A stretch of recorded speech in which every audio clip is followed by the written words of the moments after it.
राजधानी लखनऊ एक बार फिर से खौफनाक वारदात से थर्रा गई।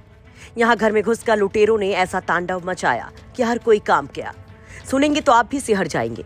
मामला इंदिरानगर थाना क्षेत्र के अमराई का है, जहां शनिवार देर रात करीब 2 बजे बदमाश एक किराना व्यापारी के घर पर धावा बोलते हैं। लूट के इरादे से घर में घुसकर बदमाश पूरे परिवार पर लाठियों से ताबड़तोड़ हमला करते हैं। व्यापारी के बेटे दीपक जो बताते हैं वो सुनकर मानो रोंगटे खड़े हो जाए।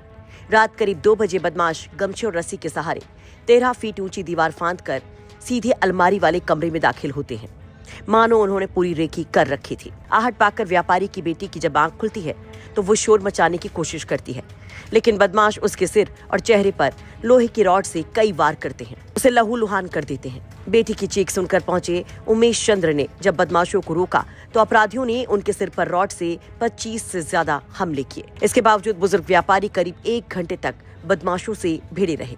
बीच बचाव करने आई व्यापारी की पत्नी शांति देवी भी जब कोशिश करती हैं पति को बचाने की, तो बदमाश उनके ऊपर भी लाठी और रॉड से जोरदार हमला करते हैं। इधर तीनों बेसुध होकर के जमीन पर गिर पड़ते हैं। उधर बदमाश पूरी अलमारी खंगालकर लाखों का माल समेटकर रफू चक्कर हो जाते हैं।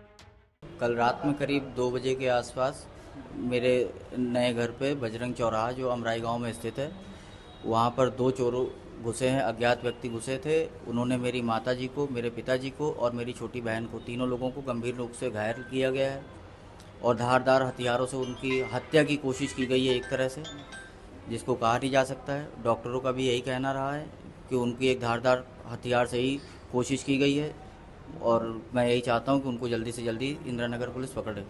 किस इरादे से लूटपाट करने से काम किस हाँ, वो रात के समय ही कहीं से घर के अंदर घुस चुके थे।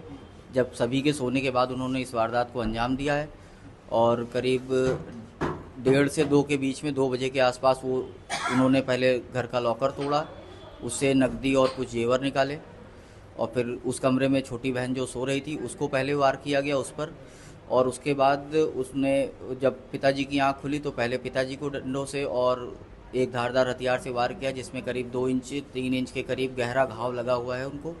और फिर जब माताजी उठी तो माताजी के कान पर भी वार किया गया है, माताजी को कान पर भी काफ़ी चोट लगी हुई है। और जब वो तीनों लोग बेहोश हो गए, फिर 2-4 मिनट बाद जब माताजी को होश आया तो उन्होंने देखा कि 2 लोग भागते हुए, उन्होंने 2 लोगों को भागते हुए पीछे की बाउंड्री से फांदते हुए देखा। तब माताजी ने चिल्लाना शुरू किया और पड़ोसियों की गुहार लगाई और बाहर का गेट खोला, तब जाकर पता चला, बाहर से कुछ लोगों ने आकर मदद करी और पुलिस को जानकारी दी। घटना की जानकारी मिलते ही पुलिस महकमे में हड़कंप मच जाता है। डीसीपी ईस्ट डॉक्टर दीक्षा शर्मा, अपर पुलिस उपायुक्त अमोल मुकुट पुलिस फोर्स के साथ मौके पर पहुंचते हैं। परिजनों का आरोप है कि चौकी महज 2 किलोमीटर दूर होने के बावजूद खबर देने के आधा घंटे बाद पुलिस मौके पर पहुंची। मामले में घोर लापरवाही सामने आने पर डीसीपी ने बड़ी कार्रवाई की है। नाइट ऑफिसर के रूप में तैनात दारोगा नागेंद्र कुमार और महिला कांस्टेबल दिव्या को तत्काल प्रभाव से निलंबित कर दिया गया है। जांच में सामने आया कि महिला सिपाही को पीआरवी से खबर मिल चुकी थी, लेकिन उससे दूसरी टीम को तुरंत अलर्ट नहीं किया। कल रात में इंदिरानगर थाना क्षेत्र में एक घर में 2 चोरों के द्वारा घुस के चोरी का प्रयास किया गया था, जिसमें 3 लोग जो घर में सो रहे थे उनके ऊपर भी हमला किया गया था। इस पूरे प्रकरण में एफआईआर पंजीकृत की जा रही है। टीम्स का गठन कर दिया गया है। सीसीटीवी फुटेज, मैनुअल इनपुट और सभी प्रकार के सर्विलांस पे काम किया जा रहा है। घटना का अनावरण जल्दी किया जाएगा। वही व्यापारी, उनकी पत्नी और बेटी, तीनों की हालत गंभीर है। तीनों अस्पताल में भर्ती हैं। डॉक्टर्स के मुताबिक हमले में उमेश चंद्र के सिर पर 50 और पत्नी शांति देवी के सिर पर 40 टांके आए हैं। लखनऊ से अंकित मिश्रा की रिपोर्ट, यूपी तक।